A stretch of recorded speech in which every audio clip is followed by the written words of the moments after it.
नमस्कार साथियों, कैसे हैं आप लोग। तो दोस्तों, आज हम पढ़ेंगे बाल विकास की अवस्थाएं के बारे में। जैसे कि आप लोग जानते हो, इसके पहले मैंने आपको वातावरण वाला चैप्टर बहुत ही अच्छे तरीके से पढ़ाया था। तो आज का जो हमारा विषय है वो है बाल विकास की अवस्थाओं के बारे में।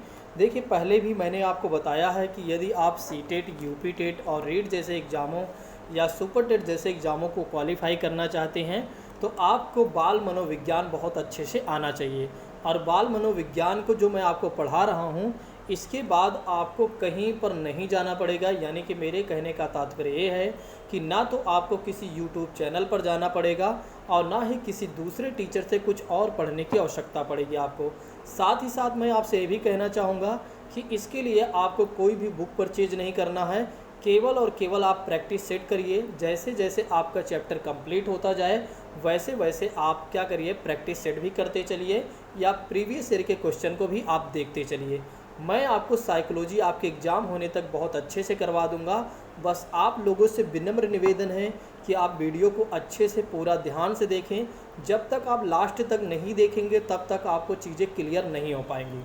लास्ट तक वीडियो देखिए, समझिए। अगर आपको समझ में नहीं आता है तो आप हमें कॉल करिए, मैसेज करिए, कमेंट करिए। हम आपके लिए तैयार हैं आपके प्रश्न का उत्तर देने के लिए।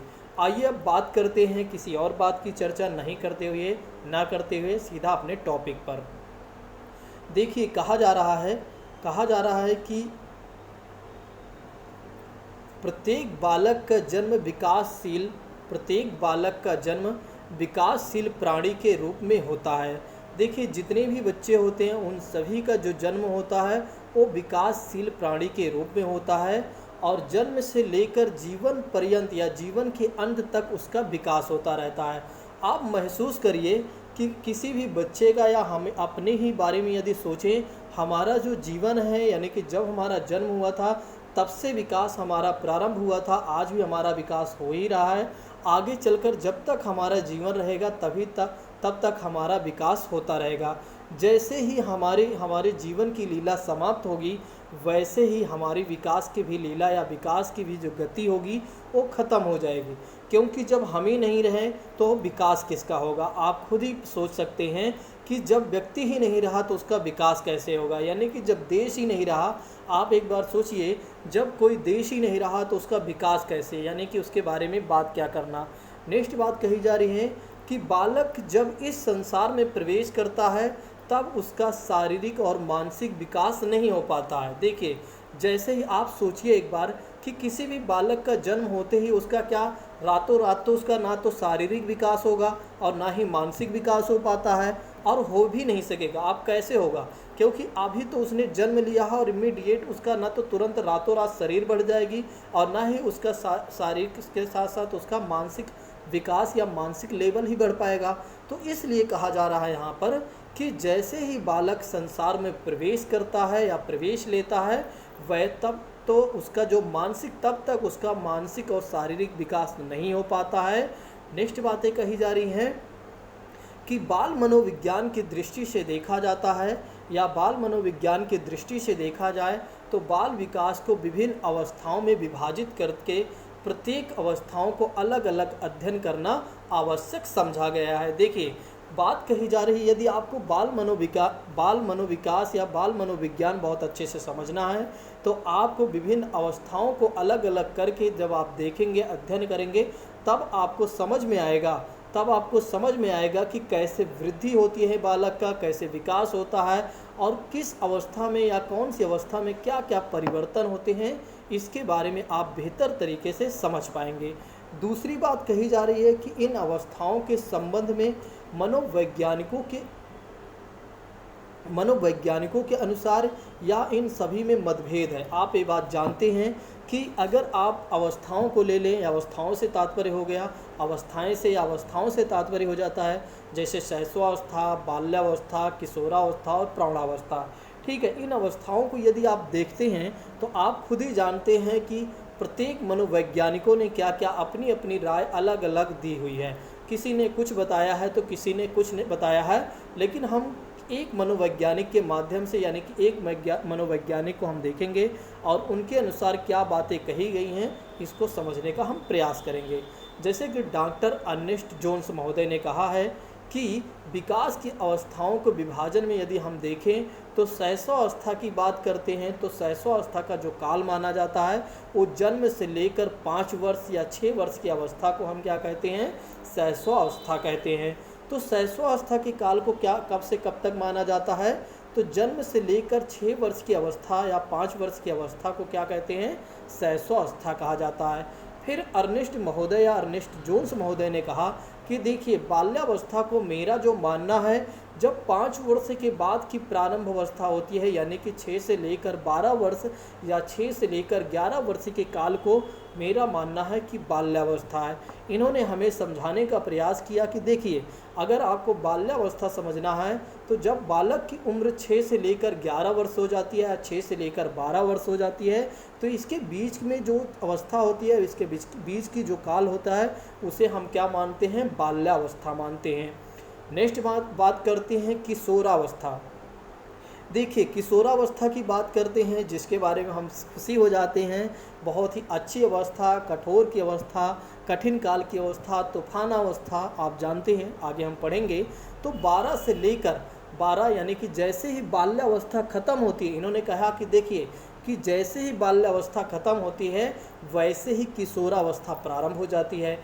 यानी कि 12 वर्ष के बाद 6 से 12 वर्ष के बाद यानी कि 12 से लेकर 18 वर्ष के बाद के काल को हम क्या कहते हैं, किशोरावस्था कहते हैं। फिर इन्होंने हमें समझाया कि देखिए किशोरावस्था जैसे ही ख़त्म होता है वैसे ही हम एक नई अवस्था में आ जाते हैं, यानी कि हम एक नई अवस्था में प्रवेश कर जाते हैं। वे नई अवस्था कौन सी है, प्रौढ़ावस्था। तो प्रौढ़ावस्था जो है उसे हम कब से कब तक मानते हैं, तो 18 वर्ष के बाद के काल जब तक चले यानी कि जब तक हमारा जीवन है तब तक हम क्या मानते हैं, प्रौढ़ावस्था मानते हैं।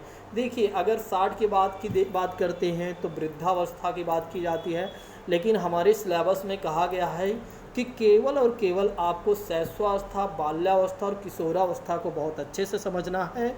प्रौढ़ावस्था को आप बस नज़र घुमाते हुए यानी नज़र से देखते हुए आप चले जाइए, आराम से आपका काम हो जाएगा। अब आइए बात करते हैं कि शैक्षिक दृष्टिकोण से 3 प्रमुख या 3 महत्वपूर्ण अवस्थाएं कौन सी हैं। तो मैंने पहले ही बताया कि शैशवावस्था सबसे महत्वपूर्ण, फिर बाल्यावस्था और किशोरावस्था। 3 अवस्थाएं जो हैं सबसे महत्वपूर्ण हैं और हमारे सिलेबस में आप देखते हैं कि इसमें इनकी सबसे ज़्यादा चर्चा भी की गई है और प्रीवियस ईयर के क्वेश्चन को यदि हम उठाकर पिकअप करते हैं तो इनमें हमारे प्रीवियस ईयर के क्वेश्चन में भी ये सारी बातें या ये सारे इसमें से प्रश्न पूछे जा चुके हैं। अब आइए बात करते हैं कि शैशवावस्था के बारे में। अब आप कल्पना करिए कि 0 से लेकर एक तरीके से कल्पना करिए जन्म से लेकर 5 वर्ष या 6 वर्ष की अवस्था के बारे में। 6 वर्ष के बालक यानी कि जन्म से लेकर जिस बालक का किसी भी बालक के आप कल्पना कर लीजिए कि शैशवावस्था जन्म से लेकर यानी अब उसका जन्म हुआ और 5 वर्ष के अंतर्गत या 5 वर्ष के या 6 वर्ष के अंतर्गत या अंदर में उसकी क्या क्या एक्टिविटी हुई हैं, उन्हीं एक्टिविटी को आप यदि समझ लेते हैं तो शैशवावस्था बहुत बड़ी बात नहीं है समझना, बिल्कुल आपको आसान लगने लगेगा। आज बिल्कुल आपको बिल्कुल हलवा लगने लगेगा। आज के बाद आपको जीवन में कभी भी शैशवावस्था नहीं पढ़ना पड़ेगा। ठीक है, आज से आपके जीवन के दुख मैं काट दूंगा। ठीक है, आइए बात करते हैं कि शैशवावस्था जीवन का सबसे महत्वपूर्ण काल माना जाता है। कई बार हमारे एग्जाम में पूछा जा चुका है कि जीवन का सबसे महत्वपूर्ण काल कौन सा है। जीवन का सबसे महत्वपूर्ण काल कौन सा है, तो है आपका शैशवावस्था। तो ध्यान रखिएगा इसको। नेक्स्ट बात कही जा रही है कि मनोवैज्ञानिक बालक और उसके विकास की विभिन्न अवस्थाओं का अध्ययन करके इस निष्कर्ष पर पहुँचते हैं कि सभी अवस्थाओं के अनुसार या सभी अवस्थाओं में शैशवावस्था सबसे अधिक महत्व है। देखिए जितने भी मनोवैज्ञानिक थे इन्होंने सभी अवस्थाओं का अध्ययन किया और अध्ययन करने के पश्चात भी एक निष्कर्ष पर पहुँचे जब उन्हें पता चला कि शैशवावस्था जो है सबसे अधिक महत्वपूर्ण है सभी अवस्थाओं में, या व्यक्ति के जीवन का सबसे महत्वपूर्ण अवस्था कौन सी है, वो है शैशवावस्था। मनोवैज्ञानिक न्यूमन के अनुसार मनोवैज्ञानिक न्यूमन साहब ने कहा कि देखिए 5 वर्ष तक अवस्था शरीर 5 वर्ष तक अवस्था शरीर तथा मस्तिष्क के लिए बड़ी ग्रहणशील रहती है। इन्होंने बहुत अच्छी बातें हमें समझाने का प्रयास किया।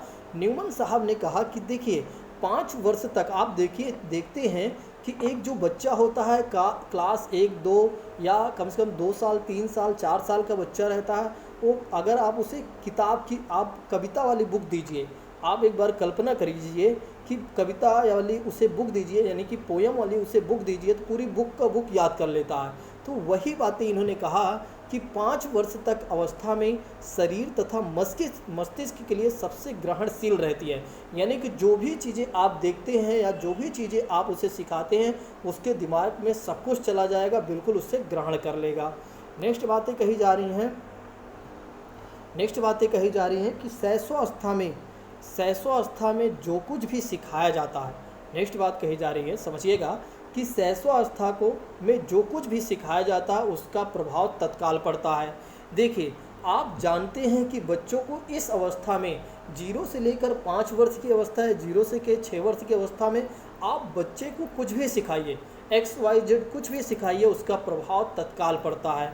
और यहीं पर सिगमंड फ्रायड साहब, मनोवैज्ञानिक सिगमंड फ्रायड साहब ने कहा कि देखिए मनुष्य को जो कुछ भी बनना होता है प्रारंभ के 4-5 वर्षों में ही बन जाता है। इन्होंने बहुत अच्छी बातें इन्होंने समझाने का हमें प्रयास किया कि जिस तरह से, यानी कि कहा जा सकता है कि बालक को या किसी भी मनुष्य को जो कुछ भी बनना होता है इन्हीं 4-5 वर्षों में बन जाता है, चाहे वो गलत रास्ता चुने चाहे वो सही रास्ता। लेकिन आगे चलकर एक तरीके से वातावरण के माध्यम से, यानी कि एनवायरनमेंट के माध्यम या पर्यावरण के माध्यम से में बहुत सारी चीज़ें सुधार किया जा सकता है, जो कि हम आगे देखेंगे भी। नेक्स्ट बात करते हैं, मनोवैज्ञानिकों ने अपने परीक्षणों के आधार पर यह सिद्ध कर दिया है कि एडलर ने कहा कि शैशवावस्था द्वारा जीवन का पूरा क्रम निश्चित होता है। इस बात को ध्यान रखिएगा कि शैशवावस्था के द्वारा ही हमारे जीवन का पूरा क्रम जो होता है वो निश्चित होता है। और 20वीं शताब्दी में मनोवैज्ञानिकों ने बालक और उसके विकास की अवस्थाओं को या अवस्था का विस्तृत और गंभीर रूप बताया है, विस्तार रूप से इन्होंने समझाया। अब देखिए यहाँ पर क्या होता है, विशेषता की बात करें तो शैशवावस्था में बालक में क्या होता है, स्व प्रेम की भावना होती है, यानी फीलिंग ऑफ सेल्फ लव, यानी कि स्वयं पर एक तरीके से सेल्फ लव की भावना होती है। अब इसको समझिएगा आप, स्वयं प्रेम की भावना कैसे होती है। देखिए शैशवावस्था में शिशु के अंदर स्व प्रेम की भावना अत्यंत प्रबल होती है, वह सभी का स्नेह पाना चाहता है। आप देखते हैं अगर 2 बच्चे को ले लीजिए, एग्जाम्पल में 2 बच्चा है, एक बड़ा बच्चा है एक छोटा बच्चा है। अगर माँ एक बच्चे से ज़्यादा प्यार करती है तो दूसरा वाला गुस्सा हो जाता है, और जब पहले वाले से प्यार करती है तो दूसरा वाला, मतलब एक बच्चा दूसरे बच्चे के लिए बड़ा ही मतलब एक तरीके से अलग से सोचता है कि माँ या पिता को, इसलिए सभी का स्नेह पाना चाहता है, चाहे दादा हो दादी हो, ठीक है, चाचा हो चाची हो, भैया हो भाभी हो, कोई भी हो, सभी का प्यार उसे मिलना चाहिए और सभी से वो प्यार करना चाहता है और सभी का स्नेह पाना चाहता है। नेक्स्ट बात करते हैं कि क्या कहा जा रहा है, वही चीज़ें यहाँ मैंने आपको समझा दिया। वह अपने अलावा अन्य व्यक्तियों से प्रेम किए जाने पर उनसे ईर्ष्या भी करने लगता है। जैसे कि मैंने अभी आपको एग्जाम्पल बताया कि अगर बड़े बच्चे को माता ले लेती है तो बड़े बच्चे को गुस्सा आ जाती है कि छोटे बच्चे को गुस्सा आ जाती है कि माता ने या माँ ने मुझे प्यार नहीं दिया या मुझसे प्रेम नहीं किया या मुझे नहीं लिया, ठीक है, गोद में। यानी कि एक तरीके से कहा जा सकता है कि उसे हर एक बच्चे को यही लगता है शैशवावस्था में कि केवल और केवल क्या हम ही से ही लोग सारे प्यार करें और किसी अन्य से प्यार ना करें। उसमें अधिकार की तीव्र भावना रहती है। देखिए ध्यान रखिएगा कि इस अवस्था में बालक में क्या होता है कि अधिकार की भावना तीव्र रहती है। उन्हें लगता है ये सब मेरा ही अधिकार है और इन पर किसी और पर अधिकार नहीं हो सकता है। वह प्रत्येक वस्तु पर अपना अधिकार पाना चाहता है। इस बात को भी आप ध्यान रखिएगा। आपको मैं ध्यान आकर्षित करवाना चाहूँगा कि इस अवस्था में क्या होता है कि बालक जो होते हैं यानी शिशु जो होते हैं वे प्रत्येक वस्तु पर अपना अधिकार ही चाहते हैं। यानी कि कहा जा सकता है कि उन्हें जो कुछ भी दिया जाता है वे चाहते हैं वो मेरे पास ही रहे। यानी कि यहाँ पर समझाने का प्रयास भी किया गया है कि जो वस्तु या खिलौना उसे दिया जाता है उसे वह दूसरों को न देकर अपने पास ही रखना चाहता है। तो हर एक चीज़ों में क्या करता है कि उसका स्वयं की भावना, यानी कि वो चाहता है कि स्वप्रेम मतलब सारी चीज़ें मेरी ही है, ये चीज़ें किसी और के पास ना जाएं। नेक्स्ट बात करते हैं कि शैशवावस्था की निष्ठ विशेषता कहती है यहाँ पर संवेगों का प्रदर्शन होता है। जैसे यहाँ पर कहा जा रहा है कि शिशु जन्म से ही संवेगात्मक व्यवहार का प्रदर्शन करने लगता है। ध्यान रखिएगा, काफ़ी लोग इस बात को नहीं जानते हैं कि शिशु में क्या होता है, जन्म के जैसे ही जन्म होता है वैसे ही संवेगात्मक व्यवहार प्रदर्शित करने लगता है या संवेग उत्पन्न हो जाते हैं। जैसे कि आपने देखा है, जैसे ही बच्चे का जन्म होता है वह रोना प्रारंभ कर देता है, चिल्लाना प्रारंभ कर देता है, हाथ पैर पटकना प्रारंभ कर देता है। ये सारी जो संवेग है, सारी जो क्रियाएं हैं, ये संवेग पूर्ण होती हैं और ये सारी चीज़ें जन्म से ही शिशु को मिलती हैं। ठीक, तो इस बात को ध्यान रखिएगा। नेक्स्ट बात कही जा रही है कि बाल मनोवैज्ञानिकों के अनुसार आरंभ में या प्रारंभ में शिशु में मुख्य रूप से 4 संवेग पाए जाते हैं। देखिए, ध्यान रखिएगा कि बाल मनोवैज्ञानिकों ने हमें समझाने का प्रयास किया कि इस बात को आप लोग ध्यान रखिएगा कि शैशवावस्था में या शैशवावस्था में ही शिशु के मुख्य 4 प्रकार के संवेग पाए जाते हैं शिशु में। वे कौन कौन से हैं? भय, ठीक है, क्रोध, भय मतलब डर, प्रेम, पीड़ा, 4 प्रकार के संवेग पाए जाते हैं। इस बात को आप ध्यान रखिएगा कि शैशवावस्था में 4 संवेग मुख्य रूप से पाए जाते हैं। भय मतलब डर, क्रोध, प्रेम, पीड़ा। ठीक है, इस बात को आप लोग ध्यान रखिएगा। नेक्स्ट बात करते हैं सामाजिक भावना का विकास। नेक्स्ट बात करते हैं कि सामाजिक भावना के विकास की बात की जा रही है, यानी कि डेवलपमेंट ऑफ सोशल फीलिंग की बात करें तो शैशवावस्था के प्रारंभिक वर्षों में शिशु में सामाजिक भावना का अभाव रहता है। ये बात तो आप भी जानते हैं क्योंकि उसे समाज के बारे में तो कुछ पता ही नहीं रहता है, इसलिए प्रारंभिक वर्षों में देखा जाए तो सामाजिक भावना का अभाव यहाँ पर पाया जाता है। छोटा शिशु अकेले ही खेलना चाहता है। देखिए, उसे कुछ नहीं पता होता है कि मुझे किसी के साथ खेलना चाहिए या नहीं खेलना चाहिए, तो वो छोटे अकेले में ही, आपने देखा है, इस बात को आप महसूस करिए। कई बार आपने देखा है कि बच्चा स्वयं अकेले खेलता है तो आप कहते हैं कि देखिए बच्चा अकेले ही मगन है, अकेले ही मग्न है, बिल्कुल खेल रहा है, हंस रहा है, एंजॉय कर रहा है, ठीक है, बिल्कुल अकेले ही मग्न है। आप लोग कई बार इस चीज़ों को महसूस किए होंगे, यदि नहीं किए हैं तो आप किसी बच्चे को आप देखिएगा तो आप खुद ही कर लेंगे। नेक्स्ट बात कही जा रही है, परंतु शैशवावस्था के अंतिम वर्षों में, ध्यान रखिएगा, शैशवावस्था के अंतिम वर्षों में शिशु में सामाजिक भावना का विकास होने लगता है। ऐसा नहीं है कि प्रारंभिक अवस्था के बाद अंतिम वर्षों में कुछ नहीं होता, नहीं। अंतिम वर्ष यानी कि जब धीरे धीरे क्या होता है, उसका वर्ष यानी कि समय का चक्र बढ़ता है तो समाज के भी दायरे में आता है और उसके सामाजिक भावना का भी विकास होने लगता है। इस बात को भी आप ध्यान रखिएगा। नेक्स्ट बात कही जा रही है कि वैलेंटाइन साहब ने कहा है कि देखिए 4 या 5 वर्षों के बालकों में अपने छोटे भाई बहनों या साथियों की रक्षा करने की प्रवृत्ति होती है। देखिए, इस बात को भी ध्यान रखिएगा।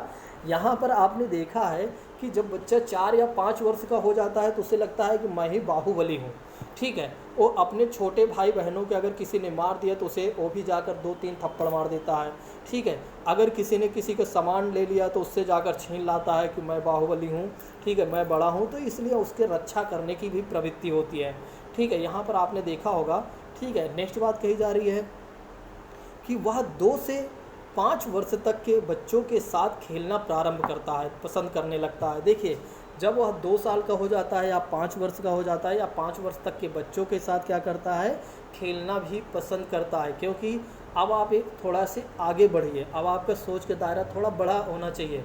अभी आप मत सोचिए कि शिशु अभी छोटा है, वो चल नहीं पा रहा है, घूम नहीं पा रहा है, अब वो चलने भी लगा ना भाई, क्योंकि 5 वर्ष तक 1 साल, 1.5 साल, 2 साल, 3 साल में वो चलने लगता है। आप देखते हो बच्चे चलने लगते हैं, बोलने लगते हैं और बहुत सारी चीज़ें करने लगते हैं, ठीक है।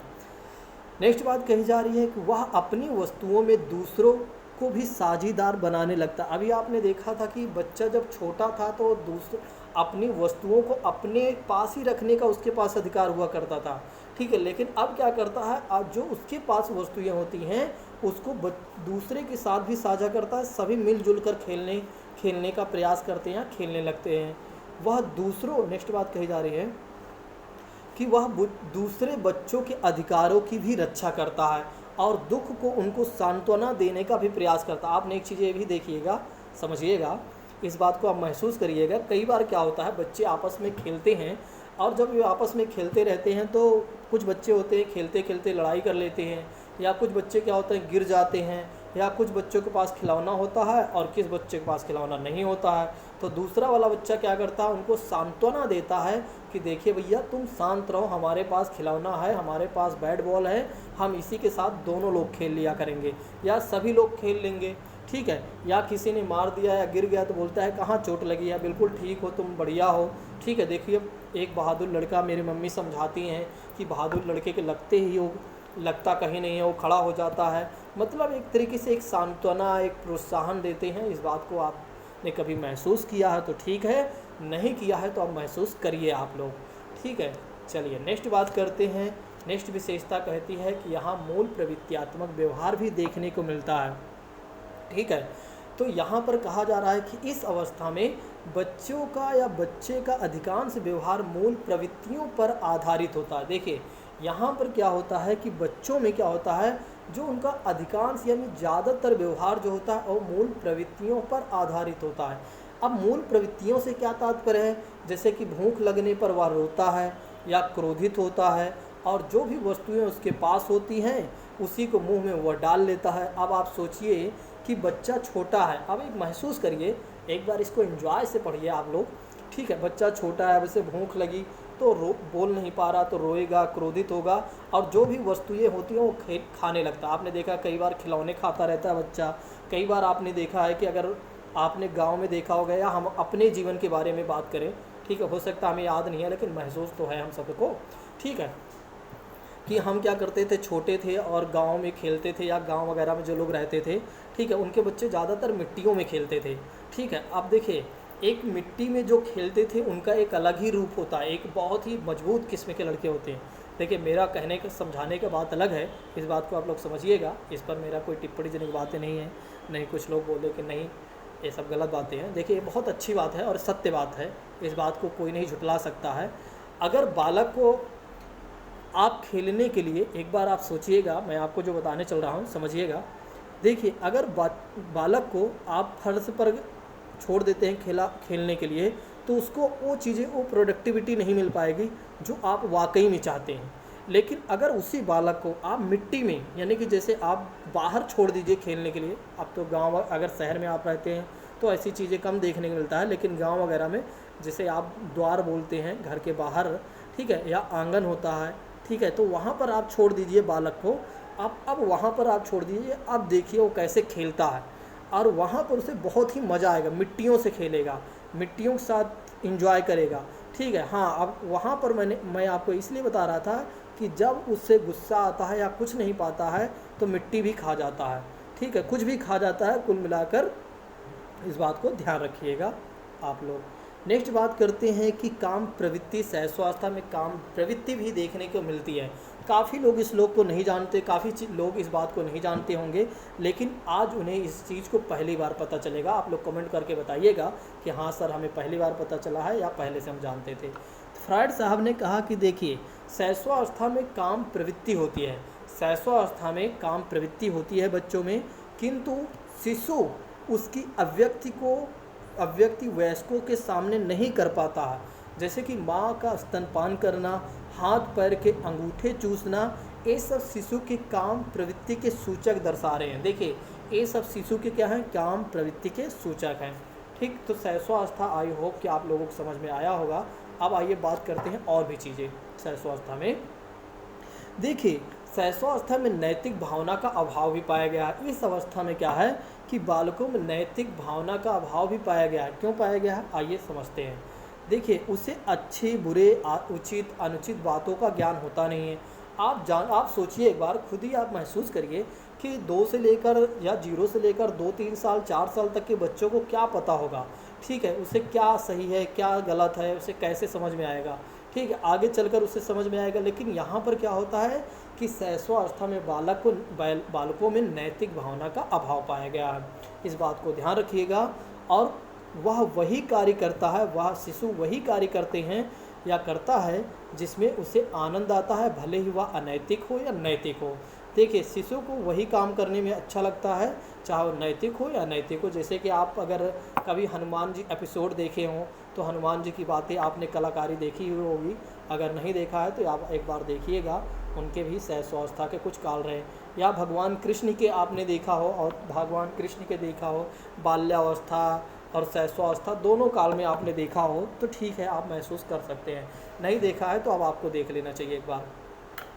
चलिए शैशवावस्था में शिक्षा की बात कर लेते हैं। शैशवावस्था में शिक्षा की बात कर लेते हैं कि इसका क्या महत्व है। देखिए शैशवावस्था का मानव जीवन में शैक्षिक दृष्टि से अत्यंत महत्वपूर्ण है। वैलेंटाइन साहब ने कहा है कि देखिए शैशवावस्था जो है सीखने का आदर्श काल है। वैलेंटाइन साहब ने कहा है कि सीखने का आदर्श काल है जो वो है शैशवावस्था ही है। इस बात को आप लोग ध्यान रखिएगा, इसको मैंने वीडियो में भी पढ़ा दिया है, ठीक है, यानी कि इसकी वीडियो भी मैंने आपको प्रोवाइड करा दिया है। वाटसन साहब ने कहा है कि देखिए शैशवावस्था के सीखने की सीमा और तीव्र विकास की ओर किसी भी समस्या की तुलना में देखा जाता है तो बहुत अधिक होती है। नेक्स्ट बात करते हैं कि शैशवावस्था में शिक्षा का आयोजन करते समय निम्न बातों का ध्यान रखना चाहिए। देखिए शैशवावस्था में जब शिक्षा का आयोजन करते हैं हम शिशु के लिए शिक्षा का जब हम आयोजन करते हैं तो इन बातों को हमें ध्यान रखना चाहिए। वे कौन कौन सी बातें हैं आइए हम समझते हैं एक बार। पहली चीज़ कहा जा रहा है कि पालन पोषण की बात की जा रही है, पालन पोषण की बात की जा रही है, न्यूट्रिशन की बात की जा रही है। देखिए कहा जा रहा है कि शैशवावस्था में शारीरिक विकास का भावी जीवन के लिए बड़ा ही महत्वपूर्ण होता है या महत्व होता है। देखिए शैशवावस्था में जो होता है शारीरिक विकास का जो आने वाला जो जीवन है इसके लिए बहुत ही महत्वपूर्ण होता है, इस बात को ध्यान रखिएगा।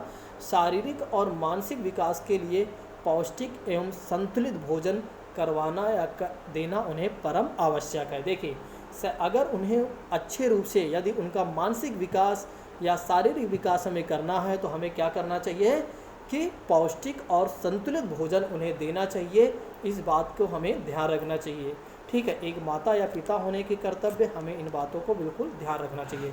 अतः शिशु के पालन पोषण में पूरी सावधानी बरतनी चाहिए, इस बात को भी ध्यान रखना चाहिए कि शिशु के पालन पोषण करने में हमें पूरी सावधानी रखनी चाहिए। यथाशक्ति पौष्टिक भोजन की आवश्यकता भी होती है, ठीक है, पौष्टिक भोजन देना चाहिए, तभी उनका जो विकास होगा, उनके शारीरिक विकास या मानसिक विकास बहुत ही बेहतर तरीके से हो पाएगा।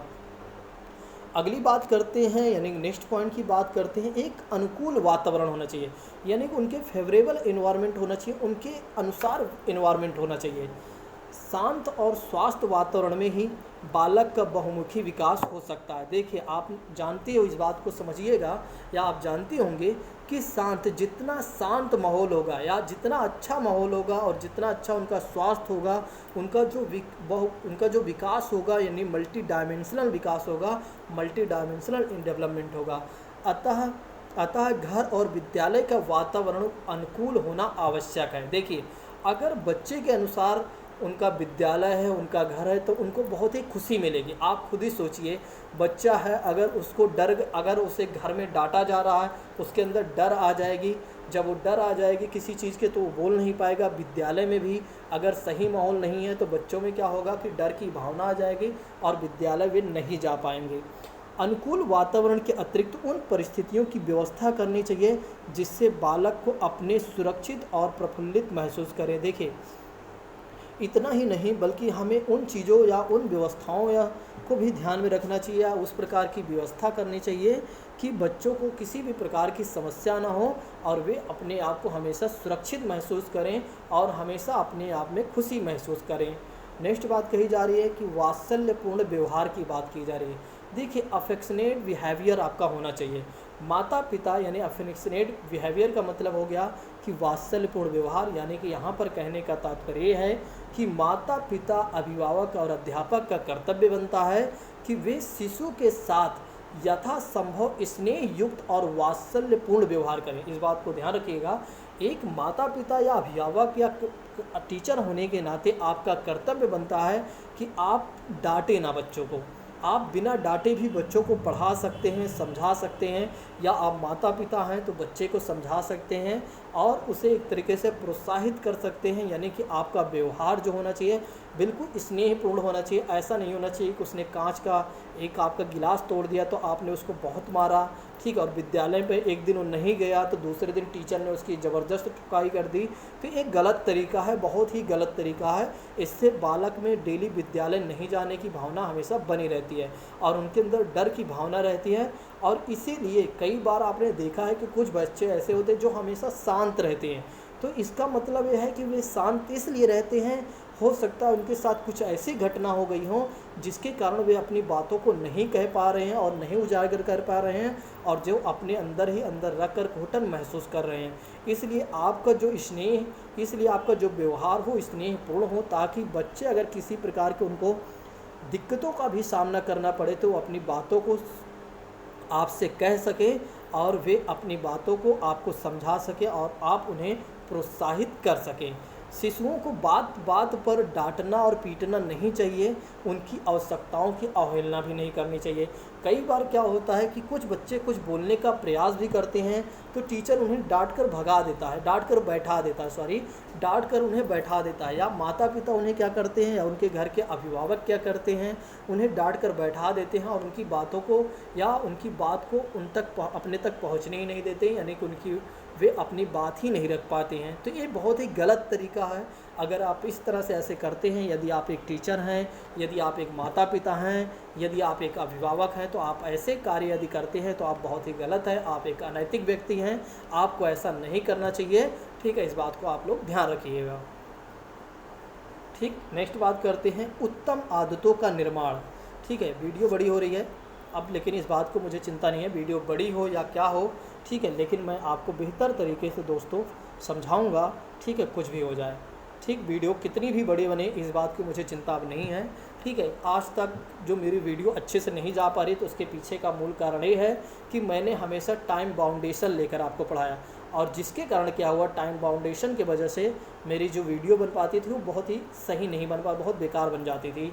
लेकिन अब मैं टाइम बाउंडेशन हटा रहा हूँ, 1 घंटे के बने 2 घंटे के बने इस बात की चिंता नहीं है, कोई देखे ना देखे इस बात की भी कोई चिंता नहीं है। बस हमें अपने काम को अच्छे से और ईमानदारी से करना है, बस इस बात की मुझे चिंता है, बस सब। ठीक है, उत्तम आदतों का निर्माण, शिशु में यथासंभव अच्छी आदतें डालने का प्रयास करना चाहिए।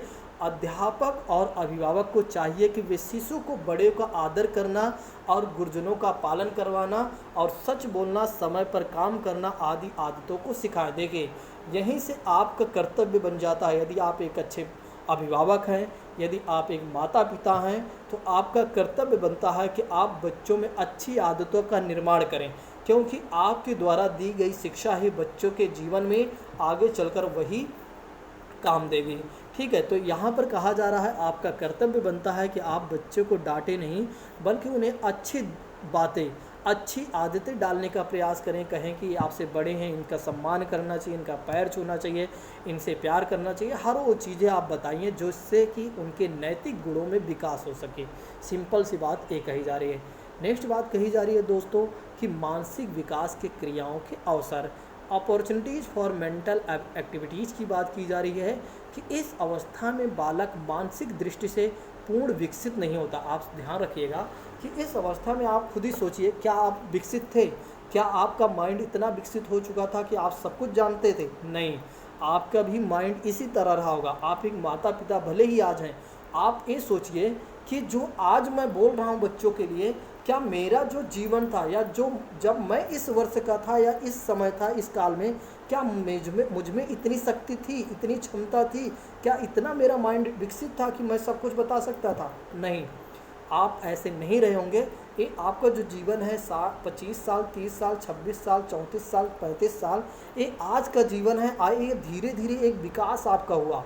ठीक है, जीवन से जब आपकी जन्म हुआ तब से आपका विकास हुआ, धीरे धीरे आप समाज के संपर्क में आए, धीरे धीरे आप में इतना ज्ञान आया। ऐसा नहीं कि डायरेक्ट रातों रात आप इतने बड़े हो गए और रातों रात आप के अंदर इतनी बुद्धि आ गई।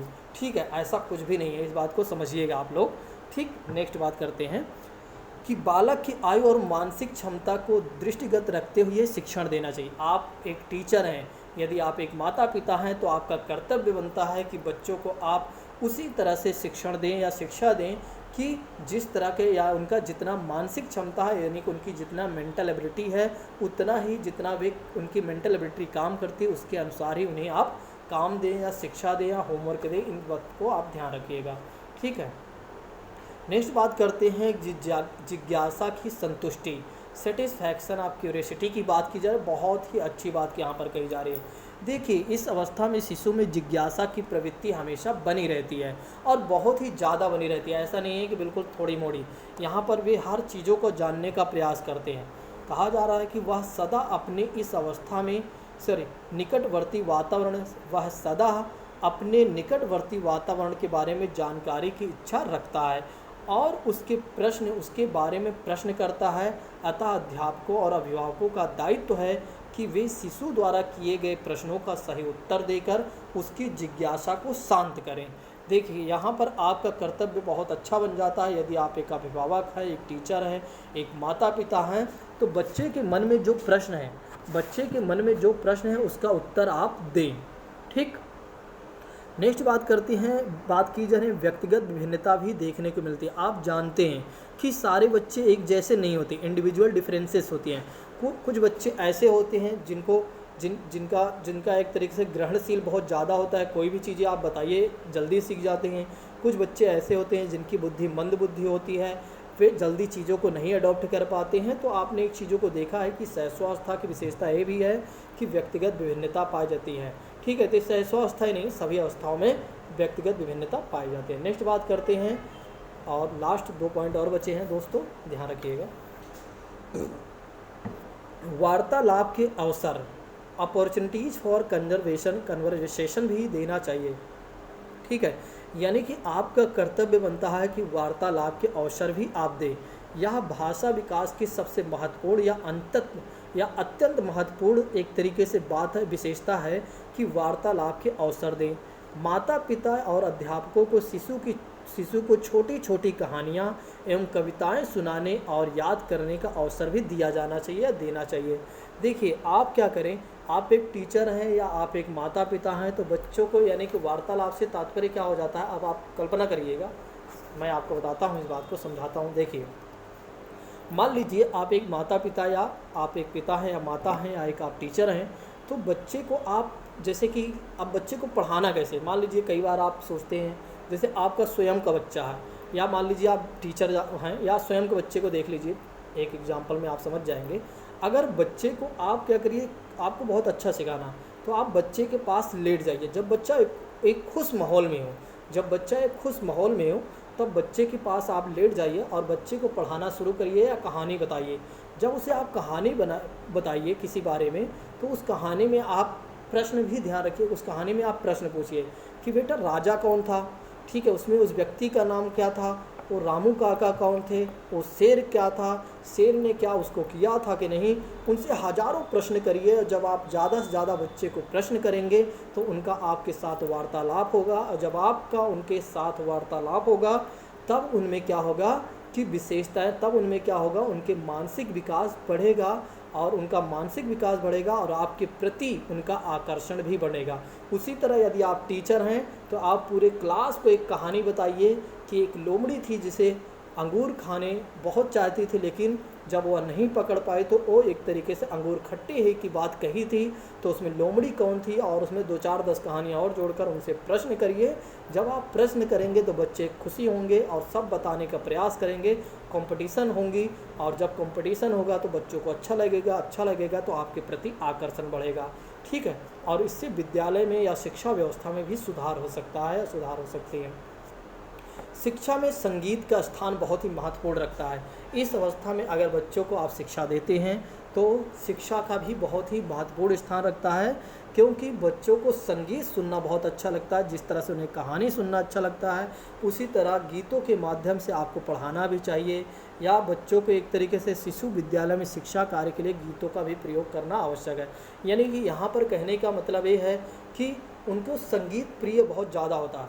अगर आप ABCD भी पढ़ाएं तो कहानी से पढ़ाएं। आपने देखा होगा कि जैसे DPS स्कूल में हो गया, या गाज़ियाबाद का इंदिरापुरम स्कूल है, या आपके आसपास के क्षेत्रों, या कभी आपने देखा होगा या आपने खुद पढ़ा होगा प्राइवेट स्कूलों में कि कुछ मैडम क्या होती हैं, कहानी अगर उन्हें छोटा से लेकर अनार तक है, छोटा से लेकर आ तक भी पढ़ाना है, यानी कि एक तरीके से वर्णमालाएँ वगैरह सिखाना है, तो उसको भी कहानी के माध्यम से सिखाते हैं और या गाने के माध्यम से गा कर सिखाती हैं, ABCD इसी तरह गा के सुनाती हैं। जब वो सिखाती हैं तो बच्चों को बहुत ही मज़ा आता है और वे गाते भी हैं, तो उन्हें याद भी होता है और बहुत सारी चीज़ें होती हैं, वो तो आप समझ रहे हैं। आप एक टीचर हैं या और टीचर बनने जा रहे हैं, तो अब आप तो ये चीज़ें समझ ही गए होंगे। तो सहस्वावस्था आज मैंने आपको बहुत अच्छे से समझाने का प्रयास किया। यदि आपको लगता है कि मैंने मेहनत और ईमानदारी से आपको पढ़ाया है, तो वीडियो को ज़रूर शेयर करिएगा, ठीक है। और साथ ही साथ खुद पढ़िए, दूसरों को भी पढ़ने के लिए प्रेरित करिए, क्योंकि आप जब बढ़ेंगे तो आपका दोस्त बढ़ेगा, आपका जब दोस्त बढ़ेगा तो साथ साथ आपका परिवार बढ़ेगा, आपके दोस्त का परिवार बढ़ेगा। अब जब एक परिवार, दो परिवार, इसी तरह से एक समाज बढ़ेगा। जब समाज बढ़ेगा तो इसी तरह से गांव बढ़ेगा। अब जब गांव बढ़ेगा तो ब्लॉकों का निर्माण और अच्छा होगा, और जब ब्लॉक का यानी कि तहसीलों का निर्माण बहुत अच्छे से होगा, विकास होगा, तो ज़िलों का विकास बहुत अच्छा होगा, और ज़िलों का विकास जब अच्छा होगा तो एक स्टेट का विकास बहुत अच्छा होगा। जब इसी तरह से एक स्टेट बहुत अच्छा यानी कि एक राज्य आगे बढ़ेगा, तो सभी राज्यों में इस प्रकार से बढ़ने की प्रतिस्पर्धा जगेगी। जब सभी राज्य अच्छे से बढ़ेगा तो हमारा देश बढ़ेगा। जब हमारा देश बढ़ेगा तो इसी तरह से अन्य देश भी देखकर हमें बढ़ेंगे आगे। तो दोस्तों, आज की क्लास को हम यहीं पर समाप्त करते हैं। यदि आपको वाकई में लगता है कि मैंने ईमानदारी से आपको बहुत अच्छे से पढ़ाया आज, तो आप लोग कमेंट करके ज़रूर बताइएगा। आज की क्लास को हम यहीं पर समाप्त करते हैं। Thank you so much. जय हिंद दोस्तों।